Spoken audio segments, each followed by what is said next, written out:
What we're now going to briefly discuss as well is the pesticide label, because a pesticide label contains a lot of information, much of it also addressing some of the issues we're addressing now, such as resistance management, etc.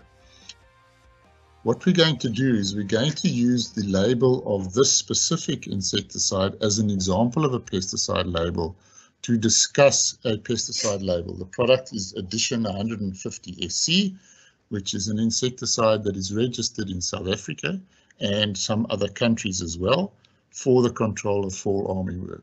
So if you click on the icon in this slide, when you download the presentations, you will be able to access the label file. And what one can do as a trainer is you can print out copies of these to give to the participants and the trainees so that they can follow on a physical example of the label, the various aspects that we will be discussing. So this is what Edition 150 SC looks like. It's a plastic bottle, a 1 liter plastic bottle, which is a typical container in which pesticides are sold.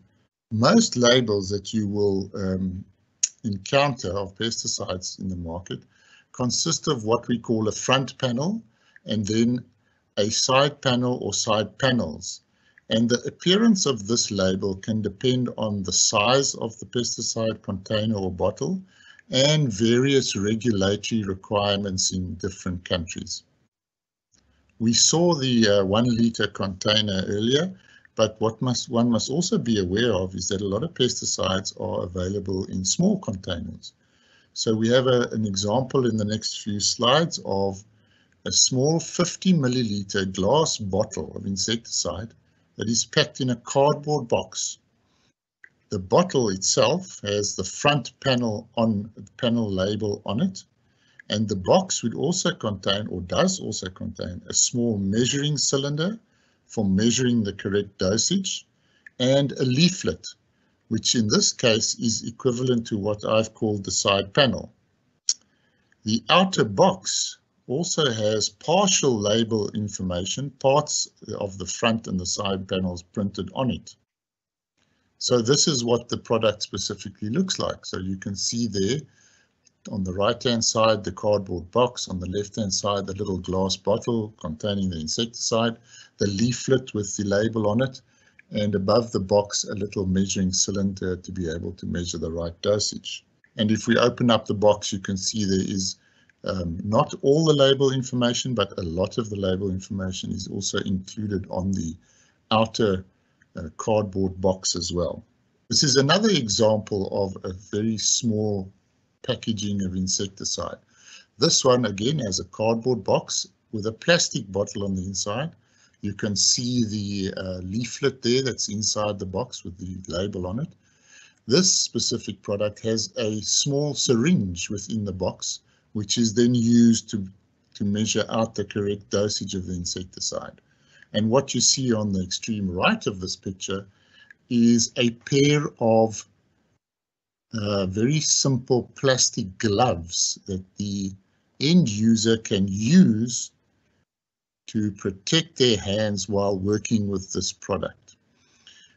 We have spent a lot of time and so on in previous modules, specifically module 1, talking about personal protective equipment. And one of the items which we discussed in some detail was the protection of hands, because your hands are often the part of the body that's most exposed to insecticides when measuring the insecticide or mixing the insecticide or spraying the insecticide. And here you can see the company that has provided this specific packaging has actually included a pair of gloves. And as trainers and people involved in fall armyworm projects in Africa, I would encourage you to lobby people such as agro dealers, manufacturers of agrochemicals, and your regulatory authorities to make it a part of the legislation that companies include a pair of gloves with every pesticide sold. so that one doesn't have to worry about people being exposed to pesticides while using them. It's a reality that if somebody has to provide a pair of gloves with a pesticide for fall armyworm, it might cost a few cents more, but at least then we have the we know that people are going to be using the gloves and are probably not going to be exposed to the same extent as when they don't have access to a pair of gloves. Of course, for farm use, agrochemicals are normally sold in bigger volumes. Typically, the 1 litre bottle we've already seen. There are a lot of 5 litre containers sold, and many agrochemicals are also sold in 20 or 25 litre plastic drums. Next slide, please. I want to show you another container of a solid formulation. All the other ones that we've been seeing up to now have been liquid formulations, and we're now going to quickly look at a photograph of a solid formulation, in this case a water dispersible granule, and this is also in a 1 kilogram plastic container. Water dispersible granule formulations are like any liquid, are mixed with water when one sprays it. And if you look at the photograph, you will also see the container is packaged with a measuring cup for weighing out the formulation to ensure the correct dosage. Next slide, please. And there is the example of that solid formulation with the measuring cup on the right-hand side. I also want to quickly show a photograph of a product that's not a pesticide, but is what we call an adjuvant. This specific product is used as a mixture in the spray tank with other pesticide formulations. And again, it's packaged in a 1 litre plastic bottle. In many of the pesticides packaged in this way, and this includes the addition that we're going to be using as an example, is that the side panels are found under the front panel as illustrated in the next 2 slides. And one accesses the information on the side panel by peeling back the front of the label, the front panel. There you can see the 1 litre container, and next slide please.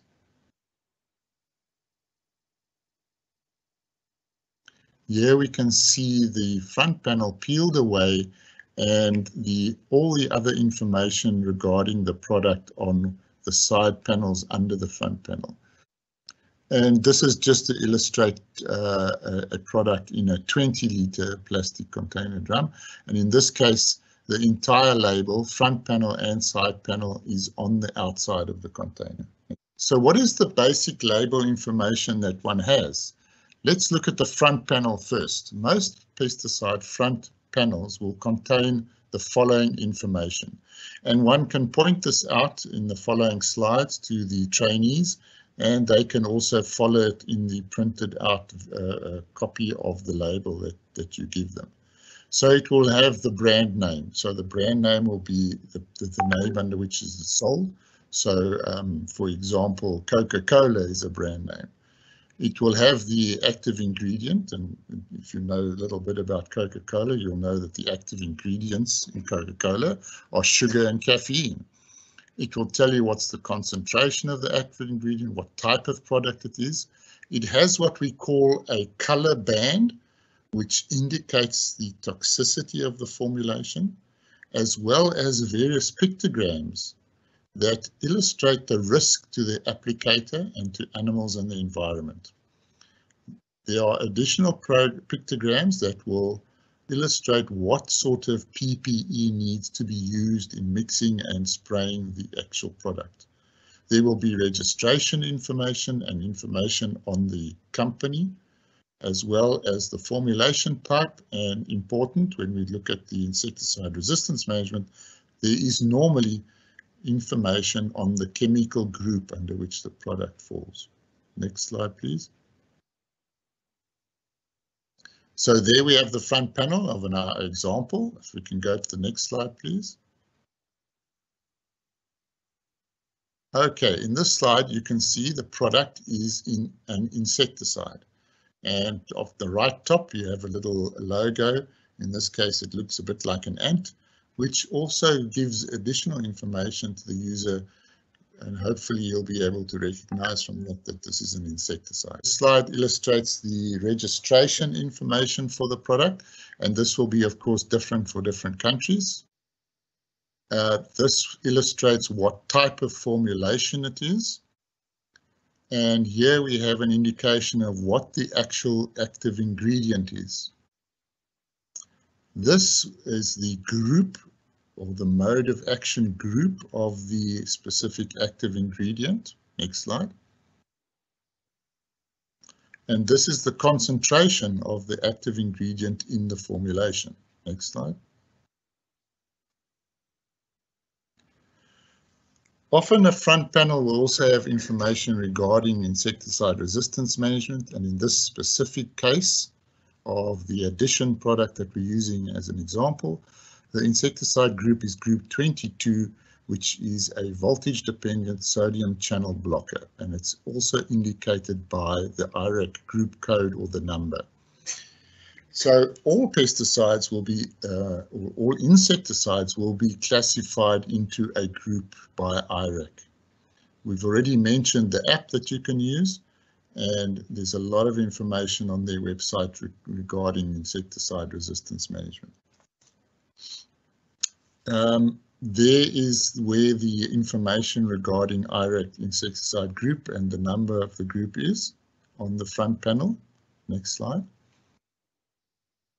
And here we have information regarding the registration holder. Who is it that is manufacturing and selling the product? On the front panel, there is normally also what we call a color band, which indicates the toxicity of the formulation and has a number of pictograms on it telling the user how to use the product.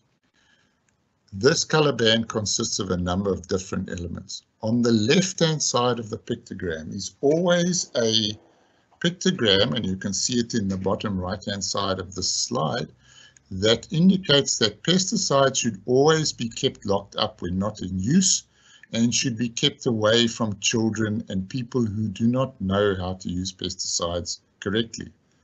In the middle of the color band is a warning pictogram and what we call a signal word. In this case, the signal word is harmful with the little cross above it. The World Health Organization classifies pesticides for these color bands, and this is based on the acute toxicity of the specific formulation. So you have classes from 1A to 1B to 2, 3, and U, or in the past, which was sometimes called class 4. The hazard symbols associated with those are, for the first two classes, a skull and crossbones, which should indicate to most people that this is quite a toxic pesticide. Then we get the cross, like we saw on the addition example. And then the last two classes don't have any symbol. But they also have what we call the signal word. And for one classes 1A and 1B, those are very toxic and toxic. For the addition example, the signal word is that it's harmful. And for the fourth class, in this example, the signal word is caution. So one still, even although there's no symbol there, and one could assume that it's less harmful than the other pesticides to the left of it, one should also still be very careful when using it. And then the color band, the red normally is indicative of danger. So the first two classes are red. Then we have a yellow class and a blue class. And this is how we classify pesticides and how we carry this information across to people using the label. Then there's a group of pictograms that are normally included in this color band. And first of all, we have what we call the mixing and loading activity. This is when the farmer or user will take the pesticide, measure the correct dosage, and mix it in the spray tank. It's shown in a separate box, and you read the activity from right to left as the arrow indicates there. So what this is showing us is in the first pictogram, you are measuring the insecticide. And in this case, it shows a bottle with a liquid being poured into a measuring cup, similar to the one you saw in the pictures of the examples earlier. This is followed by 2 pictograms showing that you must wear gloves and you must wear a face mask while you are measuring and mixing and loading this pesticide into your spray tank. So for addition, the addition product 150 SC, this is what the mixing and loading activity box looks like. It says gloves, face mask and boots. So there's no excuse for a user of the product to not understand what he needs to be careful about. We've discussed this in module 1. There are possibilities that one can use things like plastic bags as gloves, etc., etc., to make sure that one's not exposed. Once we've mixed and loaded the product, of course, into the spray tank, then we have to actually spray or apply the product. And this is, again, a separate box in the color band. And here we read it from left to right as following the arrow. So let's read this one. And in the first one, it says, I'm going to spray the product. And here it shows that someone who's spraying this specific product should be wearing gloves and boots. These are the minimum PPE that one should be using when spraying almost any pesticide. This is the specific activity box for spraying addition 150 SC. So here it's telling us gloves, boots and a face mask. There are additional pictograms, and to the right of the spraying activity box, there is always a pictogram that indicates that when you've finished spraying, you must always wash your hands and face to get rid of any potential insecticide contamination. Other pictograms will also convey other meanings. So, for example, this one would alert the user to the fact that this product is potentially harmful to domestic animals, illustrated here as a chicken and a cow. So this is the color band summary slide. It's basically a summary of everything I've discussed over the last couple of slides. I think it's also a good idea as a trainer to maybe print out this specific slide and give it as a handout to trainees and farmers so that they can always refer back to it in terms of what they are actually seeing on the label. One can also use these pictures as an exercise with trainees. Basically what one does is one asks the trainees to write down what the various pictograms mean. So 1, 2, 3, 4, 5, 6 and 7. And one can then have a discussion about what their answers were. Maybe some of them got something wrong. One can re-explain the issues to them and so on. So one can use these pictures as an example to have an exercise with the trainees to make sure they actually understand what is going on with the pictograms. There might be other instructions on the front panel. One of them might be shake the bottle well before use. There are some types of formulations that will settle out if left standing on a shelf for a long time. And very important, before using this product, read the label carefully. One needs to be able to know what the label is telling you.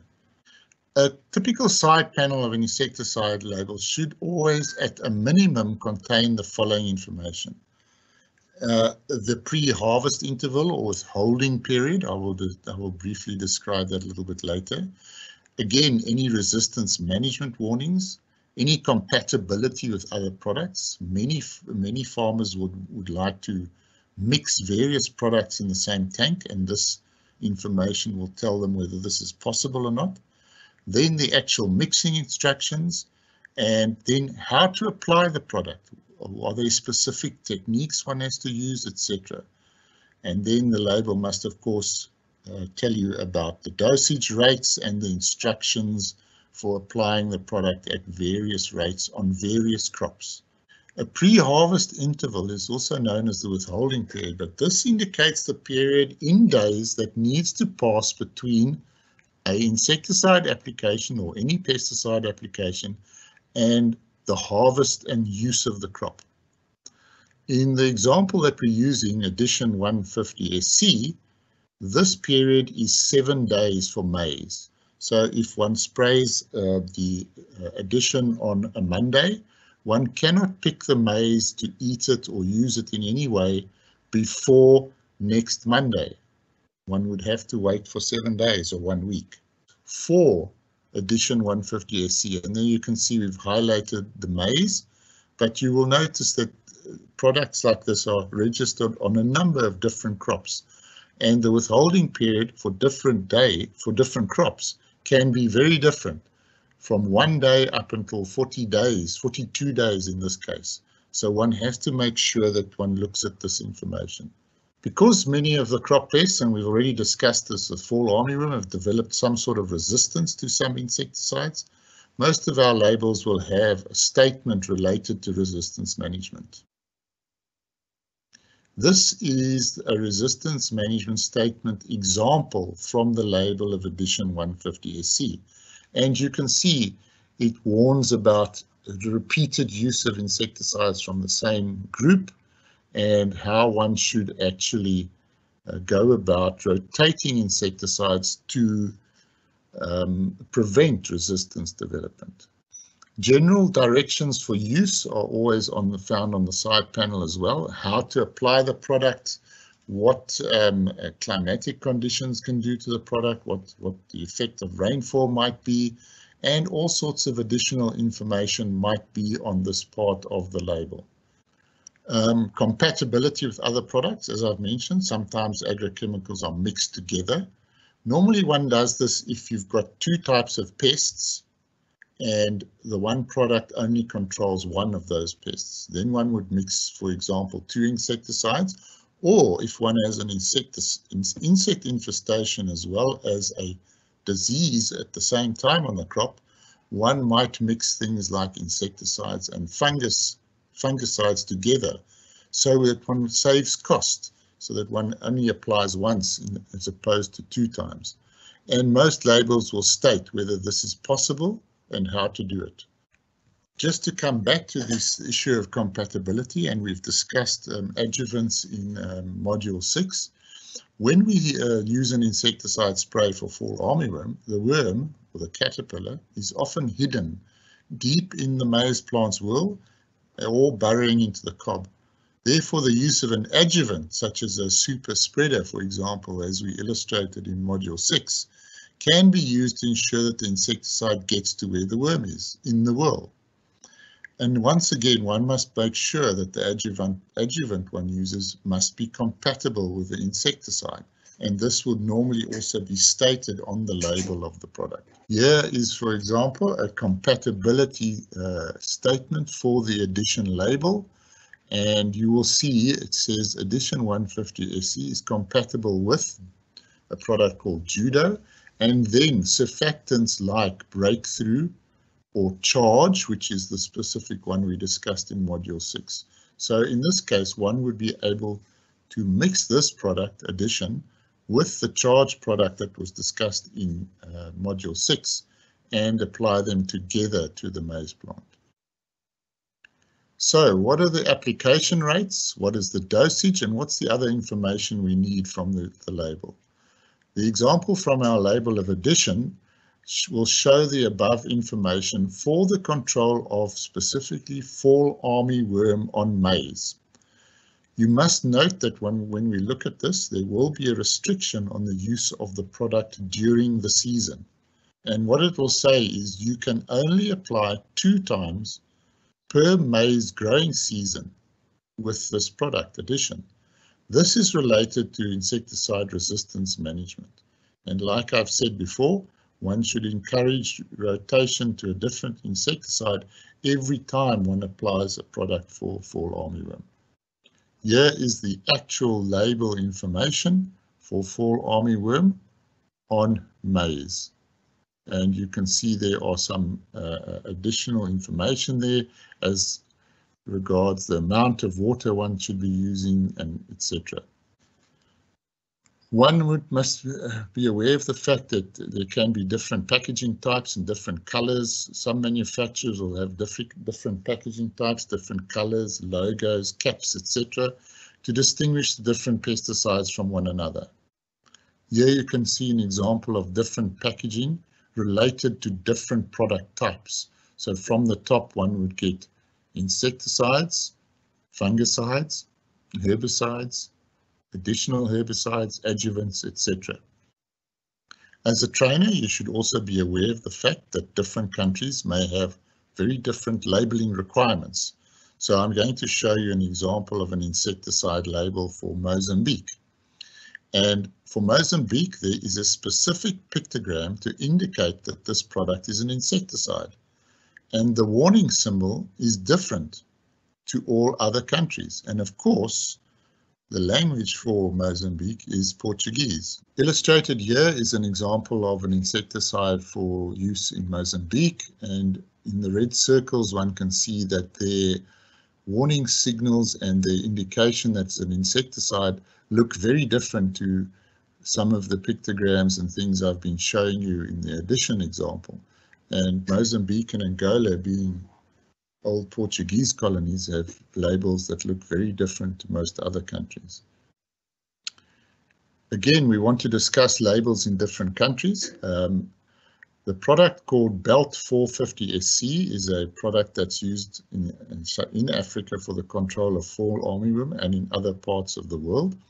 And what I'm going to show you now is the front panel label of this product from Brazil, which is then also in the Portuguese language.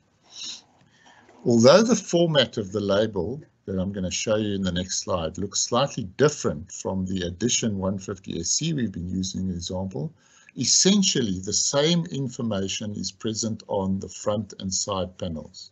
And there you can see the label, the front panel label for the belt insecticide in Brazil. And here you can see the label information for fall armyworm on control on maize in Brazil. And again, the information will be very, very similar to what we've seen on the Edition label. I'm going to show you another example of this exact same product, Belt 480 SC, for the Kenyan market. Again, although the appearance of the label is different to that of the Brazilian label, the information contained on the label is the same. And the Kenyan label is in English and Swahili. One of the things you as a trainer or facilitator can do is ask people to come and point out some of the label elements of the Kenyan belt label on the front panel on the next slide. And some of the things you can ask them to show are what type of product is it, what is the active ingredient, what is the formulation type, etc. And here we have the front panel label for belt insecticide as it's found in Kenya. And here are the label directions for use in terms of the application rate, the dosage, etc. for fall armyworm on maize. It's the bottom one in that table. What is interesting about this is that there are some differences between this label and ones in other countries as well. So this is the actual directions for use for belt in Kenya. You have to apply between 150 and 200 milliliters of the product per hectare mixed in 400 liters of water. If you're going to be using a knapsack sprayer, this will be 7.5 to 10 milliliters of product in a 20-liter knapsack sprayer. And to come back to some of the other modules that we've been discussing during the development of this training material is, here is very clear instructions about scouting the maize crop, where they state one should be scouting every 7 days, etc., etc., etc. So there's a lot of information on most of these labels, and one should make sure that trainees and farmers are reading the labels that they use. We've also discussed in Module 1 that pesticides are sometimes sold without labels and that we don't want people to purchase these or use them because the information we've been discussing now related to the label is absent on these products. And how would one know how to use the product correctly if that information is not there? Never buy pesticides that have been decanted into other containers. And this is particularly important if the container looks like a soda bottle or other containers that might contain beverages, because people might accidentally pick these up and drink some of the pesticide, and in this way become exposed to the insecticide. As a trainer, we need to make sure that what we've been telling people has been learned by them. So what we have in the next slide is another label. It's not the same as the edition one. It's a product called Linear 350 EC. And there is a file in the next slide that you can double click and download and print out and give to groups of trainees or participants that you are speaking to about fall armyworm, and get the groups to mark with a pen various aspects related to the label, such as the brand name, the registration number and information, the color band, the pictograms, the pre-harvest interval, the application rates, etc., etc., etc. And it's nice to be able to sort of do this kind of thing in a competitive way as well. So you can, for example, say the group that lists, that indicates where these things are on the label first, correctly, of course, might win a prize of some sort or whatever. It's nice to get people to compete against one another, because they seem to enjoy that and they seem to learn much better in that way. So there is the actual label that you can print out for this exercise. There's a lot of information on pesticide labeling, and there are two links here to information on pesticide labeling, one from CropLife and one from the Food and Agriculture Organization, that you can also download and use as a training guide or as training material for your trainees and farmers. We've already discussed this issue actually about protecting your hands, and I said, did you notice that the small plaque illustrated in this presentation included a pair of gloves, while none of the larger packs, 1 liter, 1 kilogram, 20 liters, had gloves included. And whether you are a trainer, a farmer, a spray service provider, an official, a project manager, don't you think it is high time for you to lobby pesticide manufacturers, agro dealers and regulatory authorities to include a pair of gloves with each container of pesticides sold? And again, we just want to emphasize that we do not want people buying these decanted, unlabeled products, because all that information that we've now discussed is not available on products like this. So one has to now ask the question, what pesticide do we use for fall armyworm control? When it invaded in 2006, there were of course no pesticides registered or recommended for the control of fall armyworm, because it was an invasive pest. So what happened is most of the initial use of pesticides was based on information from the experiences of South, Central and North America. Most African countries have some sort of regulatory laws and regime for the registration or licensing of pesticides for sale and use in agriculture. These procedures are often very time-consuming, expensive, and so on, and this is rightly so, given the potential for pesticides to cause harm to humans, animals, food, and the environment. And we've discussed some of these issues in terms of toxicity.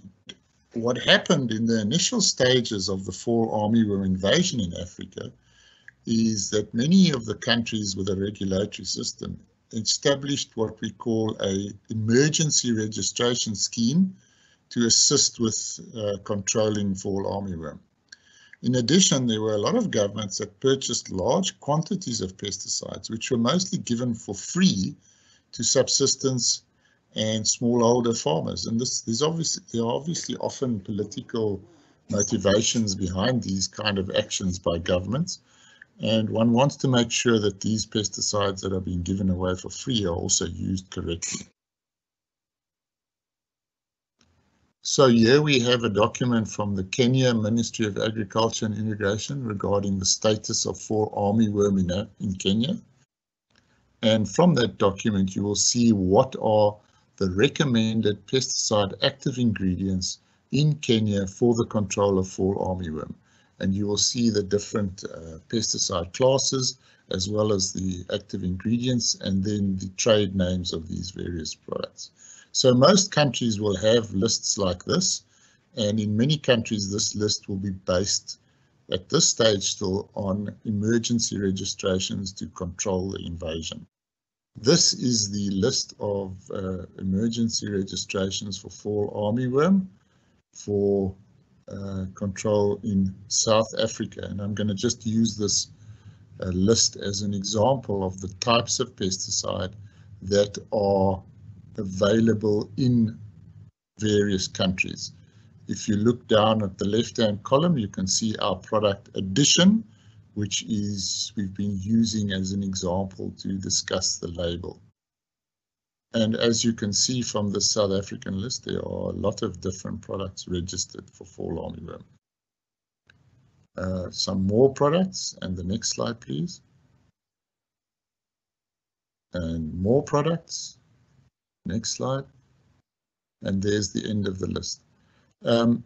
This is a big list, so it's a good list to use as an example of the variety of pesticides that might be available in various countries for fall armyworm control. So what we've tried to do is to take the pesticides listed in the South African example and rate them. And when I say rating, I'm thinking here of things like environmental impacts and toxicity and so on of the pesticides. One must remember, one can rate pesticides in many different ways. For example, one can rate a pesticide as effective or not so effective. One can rate it as easy to use, not so easy to use. But what we've done here in this rating is basically look at potential environmental effects and toxicity of the products in order to rate the products. And what we've done is we've called them red, orange and green. So the green ones would be the ones that are probably less toxic and probably less environmentally unfriendly, and the red ones would be more toxic and probably more environmentally damaging. So let's just go through the active ingredients from that South African list very quickly. And what we've done here is put them in their various chemical groups. I'm not going to discuss these in any way now, but you can see there's a vast variety of these products, and the color of the text indicates where we see them in terms of our rating traffic light example. And by having a list like this, one can encourage farmers to choose pesticides from the group that is most suitable in terms of, in this case, toxicity and environmental impact when they want to control fall armyworm. But like I said before, there are lots of various ways one can rate these things. So it doesn't mean to say one cannot use a product like illustrated here that is red in our traffic light system. And again, here's some more examples from that South African list, and even more of them. In some countries, and here again is an example from South Africa, the fall armyworm has been classified as a notifiable pest, which means it's invasive and people are almost forced by legislation to control the fall armyworm in South Africa. And where these types of schemes exist in various countries, it helps to bring attention to the pest, to provide resources for farmers, etc. And what this means is that one must, in fact, notify authorities if the pest is present and make various attempts to control the insect. And here you can see some of the compulsory notification clauses within that classification of fall armyworm as a notifiable pest. And the name of the product, of course. Next slide, of the pest. Next slide, please. The European Union itself, there is at the moment, we don't know of any fall armyworm that has invaded Europe, but the European Union has already established emergency measures to prevent the introduction of fall armyworm within the Union. And these are some of the, this is some of the documentation from the European Union's emergency procedures. So the question one has to ask then is, what pesticide do we want to use to control fall armyworm? What is the farmer's decision? And as in the case of making decisions about lots of different things, the final decision of the farmer will depend on a large number of factors. And the first one we have to think about is the product registered in the country? We do not want farmers using unregistered products, so one must make sure the product is registered. We've looked at the traffic light example where we have some products in red that indicate their toxicity. So the farmer has to ask himself, what is the potential toxicity of the product and the risk to me? And if I want to use a product that's a red group, for example, do I have the right and the correct personal protective equipment? Do I have my gloves and everything in place? He will also ask himself, do we have some unacceptable environmental risks associated with a product? And then most important for most smallholders and most farmers in Africa, they will ask, what does the product cost? It doesn't help us saying you can only use green products if the green products are very expensive. The farmer is not going to use them in that case. Another question, of course, is how effective is the product? And I've already indicated there are products that are less effective and products that are more effective. And this is not necessarily to do with resistance. It's just that intrinsically, some products are more effective on caterpillars, like fall armyworm, and some are less effective. So one has to ask all these kind of questions. And then if it's known, one must also ask the question, is there potentially resistance to this product? And we already know that there's work being done on this in Africa. Some of the genes have been identified already. We know that there's resistance in some countries, etc. Which pesticide to use? The reality is that most farmers will be exposed to or will have available, whether it's at an agro dealer or wherever they get hold of their pesticides, that are of older chemistries and potentially more toxic chemistries and active ingredients. But what one has to be also aware of, that some of these products, whether they're red or whatever the color is that we've assigned to them, can be used with the appropriate precautions and the correct personal protective equipment. It's not to say that newer chemistries, while often they are more environmentally friendly and potentially less toxic, may not be available or registered in the countries. These products are normally also more expensive and unaffordable for farmers in Africa. Therefore, one doesn't want to be dogmatic about what kind of pesticide a farmer can use to control fall armyworm. He has a number of decisions to make regarding his choice of pesticide. We also have, and particularly in some official documentation, a promotion of the use of alternative chemical control strategies, such as wood ash, soil, fish oil, people using pounded up chilies, etc.